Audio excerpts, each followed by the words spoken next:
miserable. You're not. I'm confused. I'm confused. It already started. Do you realize that you hadn't even been back in town for 45 minutes before I had to take you to the fucking grocery store? We were and there. I know, but I had to walk around with you and watch you hem and haw over everything. You got to reach things for me. Is this the one? Is Normally this what I I have want? to climb up to get my butter, but you were there.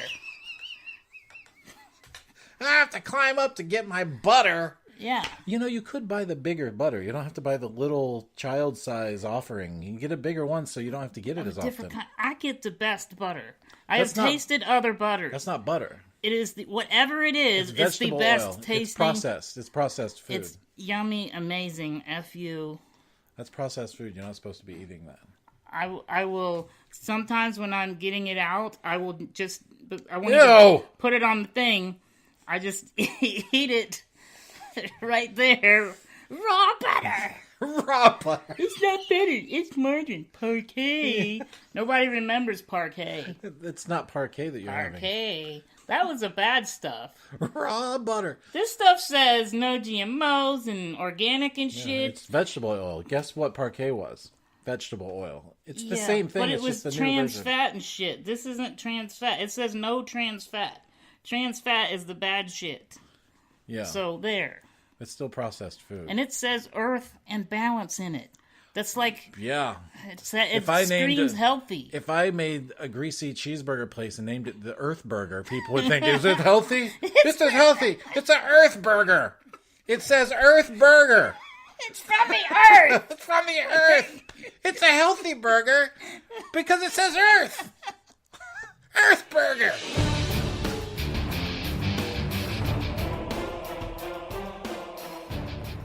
Welcome back to Movieisms, everybody. I am Beckmeyer, and this is Bradley Kingston, the balding Ewok, who's been away for a long time. Yeah. However, it didn't feel long.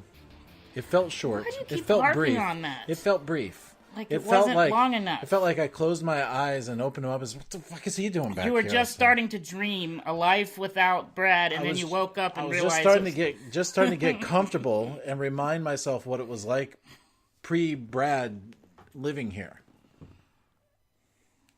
Which is not that different because you're never home. Yeah, but when I am home, it's better. When I am home, it's better. Sans Brad. Oh, okay. I'll tell you what I didn't have to do. I didn't have to take anybody to the grocery store the whole time. Oh, why is that a complaint?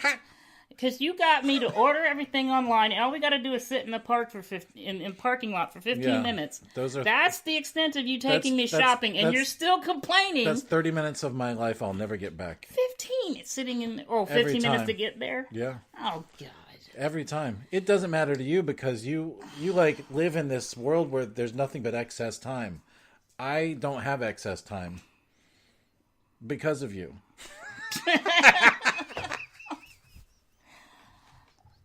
Just because I fill your excess... Okay, you technically do have excess time. I just fill it. Yeah, so there's no excess time. When you do have excess time, you either go to your room and do nothing. Yeah. Or you go right. Yeah. So which still takes your excess time. Yeah. Those are times that I need those times though. Okay. Those are my sanities. All the times you went to a movie, that was excess time. No, that's work and research. Okay. It is. You know, in our world, going to the movies is a write-off because we're media people. You know, most people don't. Most people see a movie once or twice a month, maybe. Yeah, it's work for us. We're professionals. Sometimes we're twice a week. We're professionals. Sometimes I have the AMC Movie Pass thing. Like it's not called the AMC, it's the AMC. We try to squeeze in stubs. 3. So like there was one week during the Christmas break where I had to wait for the next week to come so that I could use my card again. I actually paid for a movie once because I ended up seeing 4 in 1 week. Wow. I was off. You know, I'm a teacher, so I was off for Christmas break. So I'm like, and all of the little interesting movies come out as well as the big movies, and it just fell into place where, like, if Beale Street Could Talk came out and a couple other things, and it was like I just happened to see those things and carve out some time to, go to work and watch movies. It's great. I wish I could do that full time. Well, we're working on it, but who knows? Well, so this week for our week back, we were really excited to see Unbreakable. And we have a little flip-flop because you said Unbreakable, but it's called Glass. It's called Glass, yeah. And we have a little flip-flop. The glass is breakable, okay? We have a little flip-flop where actually I think I liked it more than you. Normally, I'm the cynic when we go to movies like this. Yeah. I have my issues with it. Well, before we went to see it, you hated it more than me because you kept reminding me, "Oh, this is gonna suck. Oh, this is gonna suck." Right. And I was really excited to see it. You were ruining the movie for me. We were standing in line, and I say, "I hate to break it to you, but I'm pretty sure this is gonna suck." And you said, "What'd you say?" You said, sometimes I hate it when you tell me." Yeah. I hate it. I mean, it's convenient sometimes to pre-warn me because then I don't. Yeah, because when I do get excited about a movie, I can get too excited, even though. Well, how can you tell?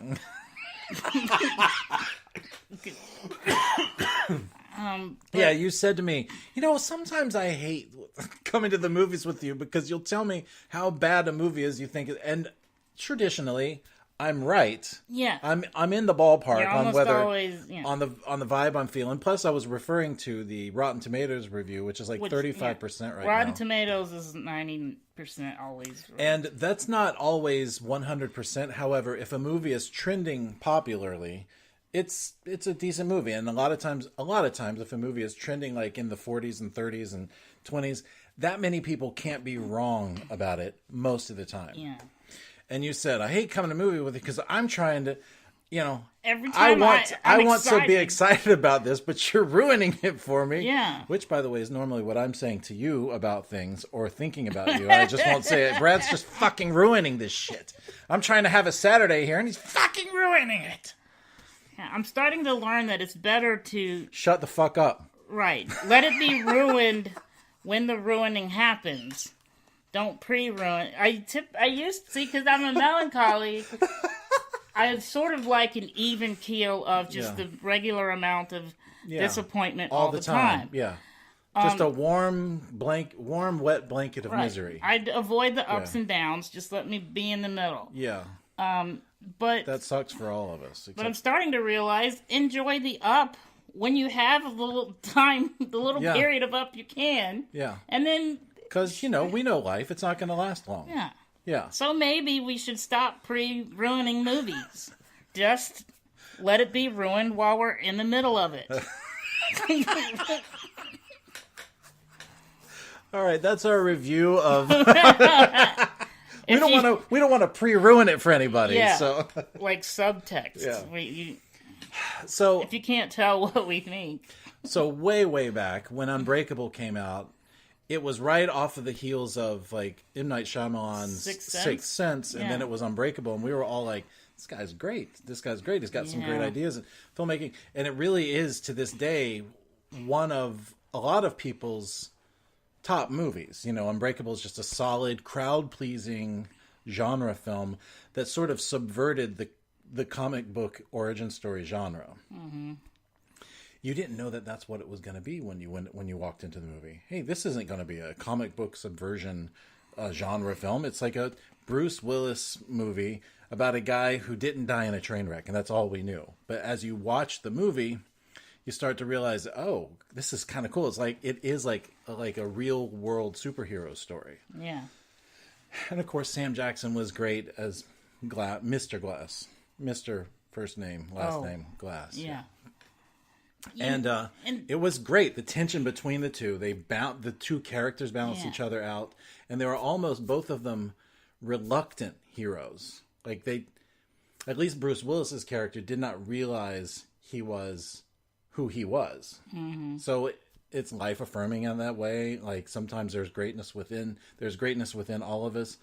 like I said, sometimes not you, but other people. Right. There's not greatness within you. What do you mean? There's just you. I mean, look at you. It would have come out by now if it was. I have the potential to surprise. Potential? When is that going to start? You saying I have no potential? When is it going to start? You're in your 40s. You got to get on that shit.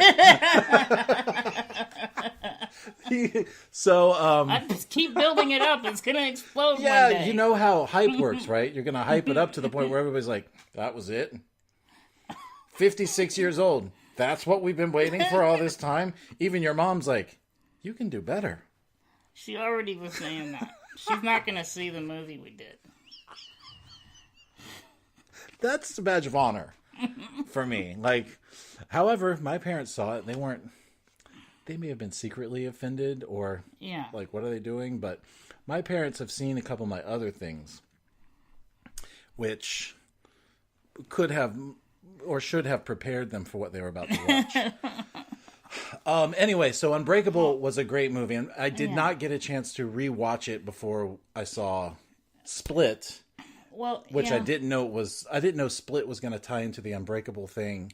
But I didn't get a chance to rewatch those two movies before I saw I have to say, Glass. though, M. Night, like, he started out strong, and then it seems like every movie after Unbreakable was less and less, more and more disappointing.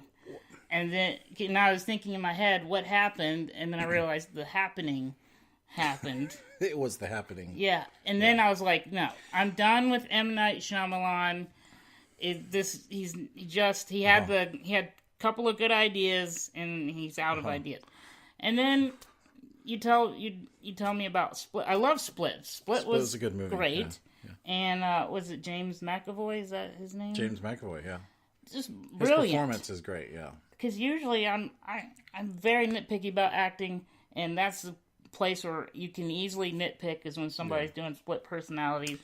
Man, every character he did and does in the Glass movie sounds completely different, and he's real good with doing the different behaviors, and it's believable. seemingly instantaneous switch from one to the other. Yeah. So the point I was trying to make is when Split comes out, and then I start thinking, okay, maybe maybe M. Night still has some good movies in him. And then I'm starting to get excited about Glass. Yeah, and then that Rotten Tomatoes comes out. Well, where's the guy So M. Night, I think, got caught. First of all, he was young when he started making The Sixth Sense. He was like in his mid-20s, I think it was. Yeah. So he had like that fiery, youthful, I got a lot of stuff to prove. And then he had, I think maybe Signs was the first three movies he made were great. Signs was the last good one, in my opinion. The Village was good, not as good as the others, though. I liked it. And then there was Lady in the Water and all that stuff. And they just kept getting worse, right? And then The Happening, where they're running from wind. Hey, if you run fast enough, you can get away from the wind. And it just infuriates me. So, anyway, when Split, the post-credit sequence in Split came up, and you see Bruce Willis sitting there, and you're thinking, oh, no, that made Split more interesting than it was. It was a good movie, but seeing Bruce Willis there, oh, what are we going to do now? And then they really reveal, oh, we're making a tie-in to the Unbreakable thing in a third movie. And what I wanted was the Unbreakable feel back, where it was like sort of a guy who doesn't know his abilities or doesn't know what he's capable of, but just wants to do good. He's trying to help people. But what we got in this movie was none of that. And we got every other scene people reminding us that this is a comic book thing. They looked around and they thought, oh, Marvel, DC, they all have their thing. So comic books are popular. Comic book movies are popular. So we're going to remind people every chance we get that this is a comic book thing. Hey, look, this is a comic book thing too. We can do it too. We're just not Marvel. Comic book. Everyone in the movie was way too self-aware. Yeah, that they were in a comic book movie. Yeah. It just so for me, I'll just say what I said to you when the movie finished is that every time James McAvoy, Bruce Willis, Sam Jackson, and the doctor were interacting, the doctor lady you see in the she's in an American Horror Story. Every time you see those 3 or 4 people interacting in some way, just talking it out, that stuff's great. It's suspenseful. You're trying to figure out what's going to happen next from it, and you really do just get the 3 or 4 characters in a room and they're talking it out. It's also boring. It is a little feels like the movie's long because there's a long stretch of time where nothing happens, and then when things do happen, it seems to happen so quickly, and then suddenly it's all over. So it's interesting. It mentally, I wanted it to be one thing or the other, but it was trying to be all the things and hitting you over the head with comic book. This is an origin story. You don't need to tell me that. I know that because I saw the first 2 fucking movies of this that were considered origin stories. And now the third one is also an origin story, and you're aware that you're in an origin story, so you're telling everybody It's not really an origin story. But it's not. Yeah. I mean, it's not even at all. There's nothing in it that's origin at all. Right, because now Bruce Willis's character he's like Batman. He's going around. He's basically like Batman. He goes around and he helps people that are in trouble. And the split guy is going around doing his thing to women, kidnapping them and whatever. Yeah, as one does. Glass is just doing his Glass thing. I don't know. It is, for me, fun to watch Sam Jackson be smarter than everybody. Yeah. It's so much, his face is so interesting. That character is very interesting. The way he was intellectually manipulating everyone just by being smarter than everyone. But even in the movie, they don't need to tell us this. We don't need to see a scene where a little kid goes, "Your limbs break. So what's your superpower? Your mind?" And he looks at the kid and winks. We know that already. Why are you telling us again? I thought the first half of the movie was very annoying to me because it's we already know what everyone does. Mm-hmm. So having someone that doesn't believe them and is trying to tell them, "Oh, this is all in your head," to me was a waste of time. I'm just, okay, you know what I mean? We know what they can do. They know what they can do, and she's telling them they can't. And I'm just, okay, well, how long do I have to go through this BS before something that I don't know or interesting happens, because you're just wasting my time. Yeah, and there's a scene where a couple of the characters actually do start to doubt whether their abilities are real or not, or if they're just believing. But there's just one moment. They do all of that talking with her picking their brains and stuff for them to have a momentary glimpse of, oh, are we just crazy? And then so basically when they realize within one scene, a 30-second period where they realize that no, they're not crazy, that they actually do it, it makes the whole first half of the movie seem then what was that all for? What are we? They could have been half as long and half as drawn out, because it is frustrating. You're just sitting, even though I liked the scenes with them, it is frustrating because they are having the same conversation kind of over and over and over again. And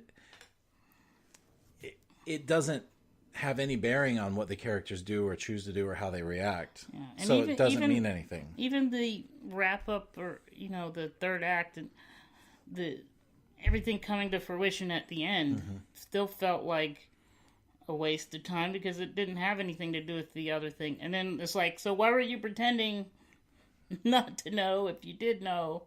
And then what is this end result? So, and then I'm not going to reveal what it is, but Mr. Glass's master plan.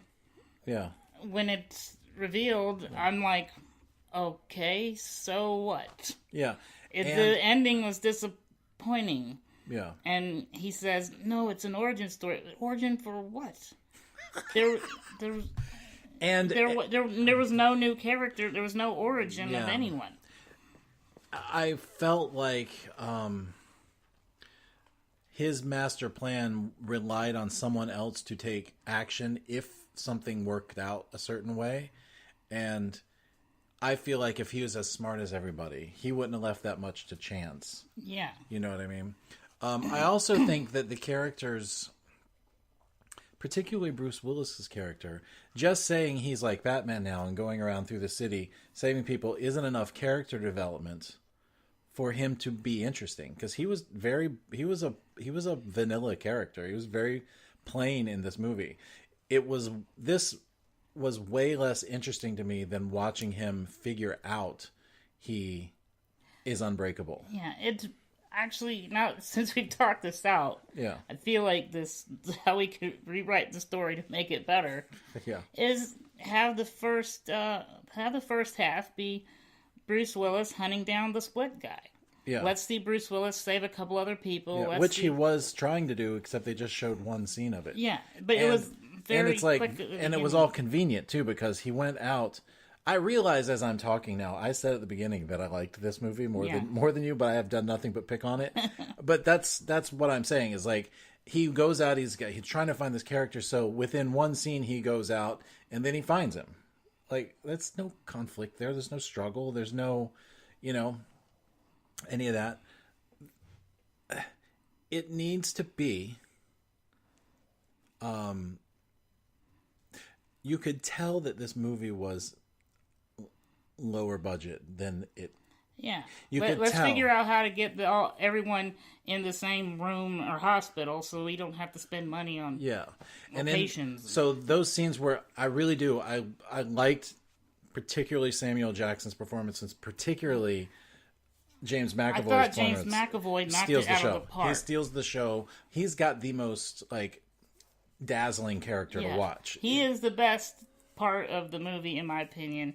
Every time he's jumping between characters, it's just great.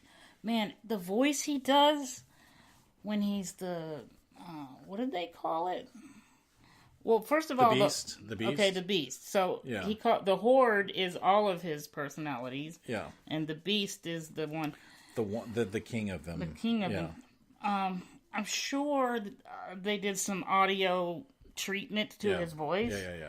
But it sounds like he's doing it all, and it's effective. Wow. So that part is great. Watching the characters be their spectacular selves is great. There's a section in the movie where Sam Jackson is just roaming around in the middle of the night. He finds a way to get out of his room. He rolls around and he does a couple of things. He's not saying anything. He's doing stuff, but he's not really, and you don't know what he's doing. But it's just interesting watching him, because his face and the way he characterizes, the way he manifests the character, it's just interesting to watch.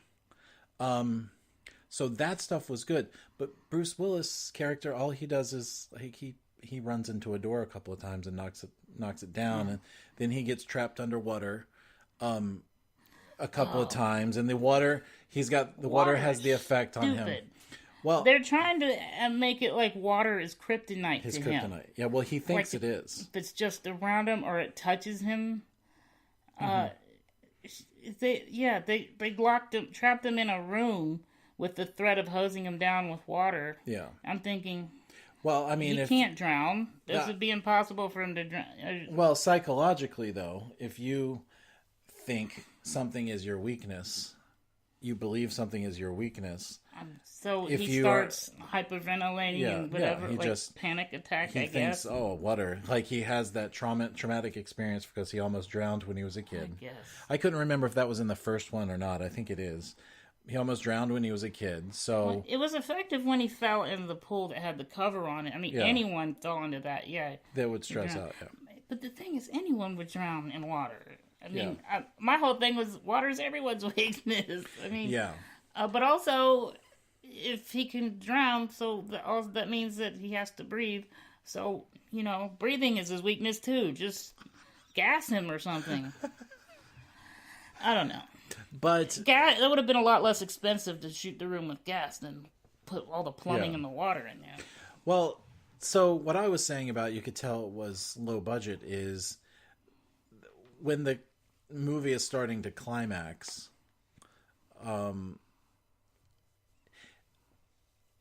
Mr. Glass has this plan, and it's to get to some building downtown Philadelphia and create a scene so that all the cameras and all the news organizations will see these three superior characters. It's a lame master plan, by the way. Yeah, it's almost like X-Men. Like they needed proof that they actually exist because there's a lot of doubt in the culture that they aren't real. Yeah. So, but the thing is, it was even so lame that the filmmaker realized that, and then they never even made it to that. You know what I mean? Yeah. They never, like, whatever happened. And again, it felt like it was low budget. They talked about this thing, and then something changed, and they never made it to there. And then they had police and SWAT teams show up, but you only saw like one or two of them. And the ones that you did see were just standing there, letting these superhero characters fight it out, like battle it out. They're just standing there watching. Like, what are you there for? Like, you're there to stop these guys. Don't just stand there and spectate. Put the popcorn down and go fucking do something. Well, the ones that did do something got hurt or killed, so maybe that was a good idea. Who got hurt? Were there people that did something? Yeah. When they were in the hallway, there were like 5 police that got beat up. Yeah, but then when the SWAT team showed up and everything at the end, not at the end, but like at that moment when that section started, it was like 3 cars, and then there were like 4 SWAT team guys, and they're just standing there watching. I thought it was smart because what's smart maybe of them, but it just looks like I could have. What did you drive there for? If you and I could have made that scene with our budget. Yeah, you know it. Need a couple of cop car. They weren't even like cop cars. Like they were just people with like the little, plexiglass, little shields that they use. Mm-hmm. And this character is the Beast. He jumped on one of them, right? And he's like slamming down on the plexiglass shield. This guy's a beast, and he can't even break a piece of plastic. You know what I mean? He's just like pounding down on it, and the guy's just holding it. Ugh. Yeah, he smushed someone else's head into the glass. Like, yeah, I just feel like it was one of those things that.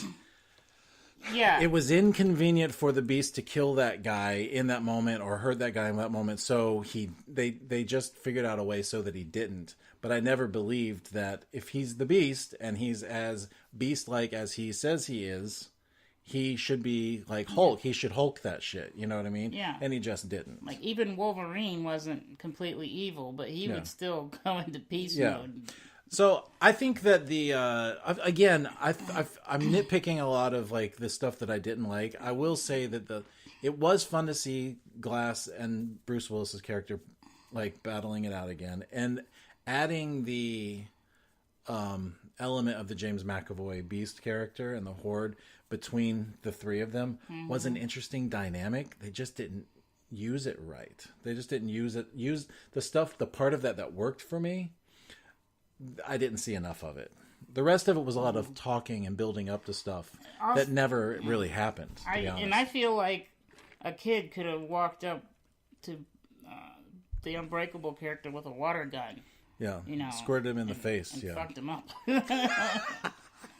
The moment where you see in the trailer where Sam Jackson says that sounds like the bad guys teaming up.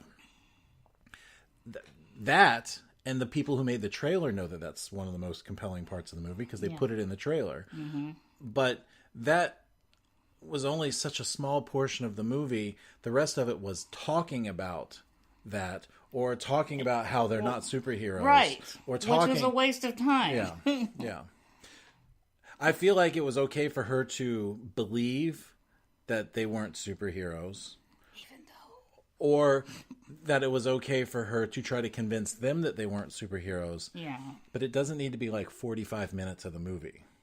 where they're just talking it out over and over again. Yeah. Set it up, get in and out, and let the conflict between the characters that everyone wants to see and that inevitably is going to happen. Get to that, and then make that. I don't think the movie was too long. It was just dull in parts. Yeah. If it was more of the battling and the conflict of the Bruce Willis character trying to stop the thing that Mr. Glass is trying to pull off, that's fun to watch, Yeah. But we just didn't see much. It would have been fun seeing someone who's not Batman, who's not as smart, or the Sherlock Holmes mentality, where he's just a normal guy, not only trying to stop the split guy, but also trying to then figure out that they're working together and Yeah, that would have been interesting. Yeah. I feel like we could just tell that the budget was not big because it was a Blumhouse production. I feel like it's kind of sounds like you're saying that low budget movies suck. No, I'm just saying that it sucked because it was low budget. I think it sucked because of bad writing, is my personal opinion.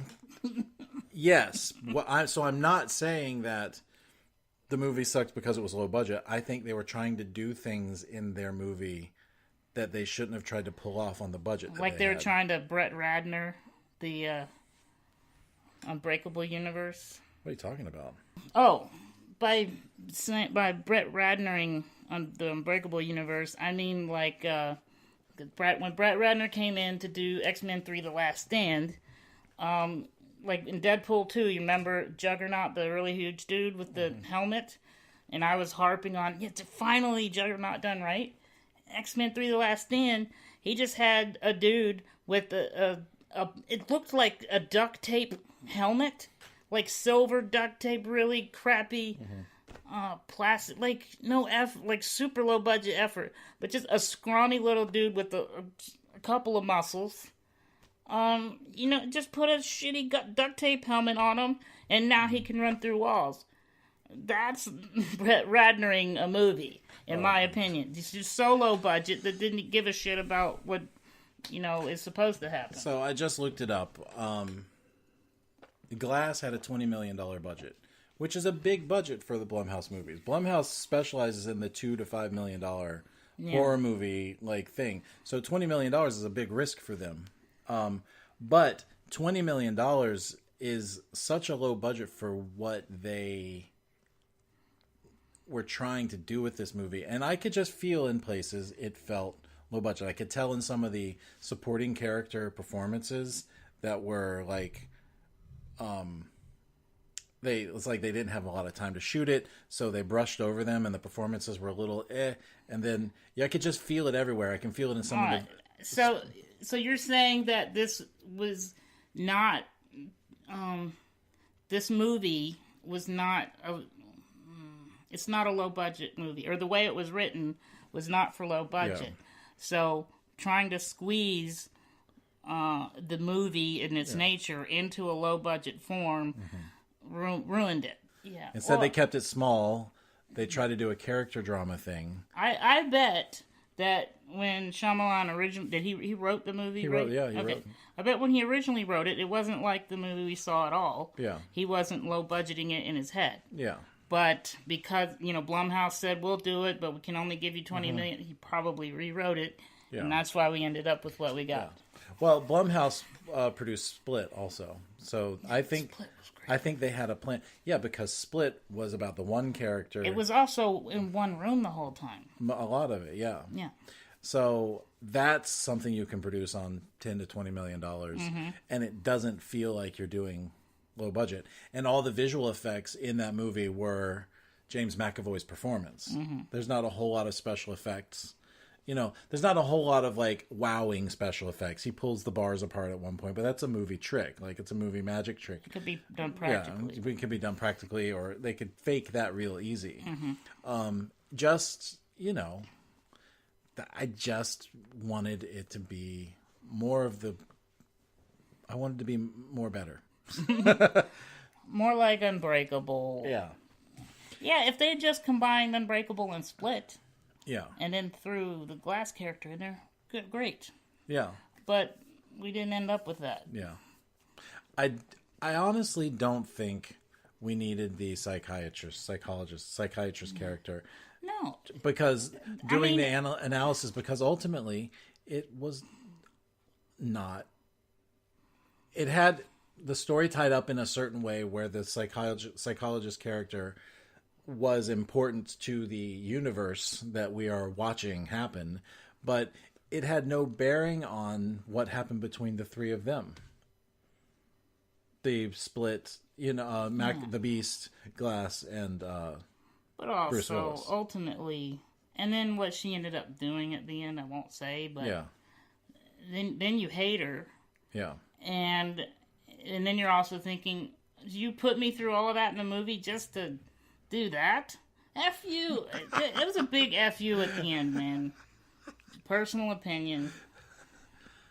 Now, I would like to talk about something. If you're Shyamalan, the twist guy, and you're just run out of twists, then I think this is what you end up with. Shitty twists. I will say part of what happened with Shyamalan way back when is he could not keep topping his twist thing. Because Sixth Sense had a great twist. Unbreakable had a great twist. Signs had a great twist. Yeah.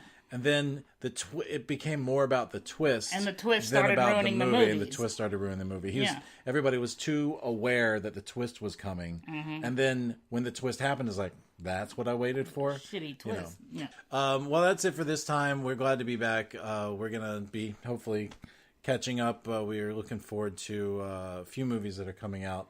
And maybe Alita Battle Angel, which you already started trying to shit on. Yeah. I'm getting excited every time the preview comes on. You're like, I don't know. I'm a little worried. It might be a little CGI heavy. Oh, it is. I know it's CGI heavy. But is it CGI heavy in a good way or even a bad with way? the big weird eyes, I'm like, I would totally date her. She is hot. Those aren't weird eyes. Those are big, expressive eyes. She's probably a teenage robot, right? So it's wrong. It's wrong. I'm pedophilic and robotic. Yeah. And I don't know. I'm cutting this out of the show. Why? We don't need any audio evidence of your, like... I'm saying a CG character is hot. God.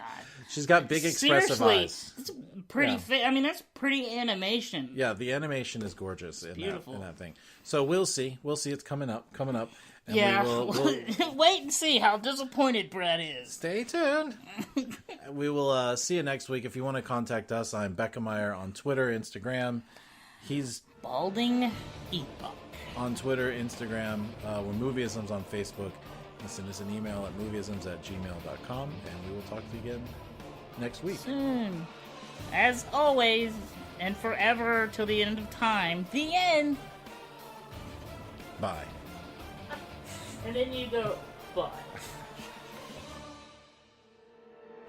Movieisms is a production of Super Mega Ultra Entertainment and is produced by Michael Beckemeyer and Bradley Kingston.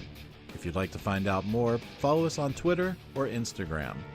And make sure you click like on our Facebook page, which is facebook.com/movieisms. If you're enjoying this podcast, please take a moment and give us a 5-star review in iTunes.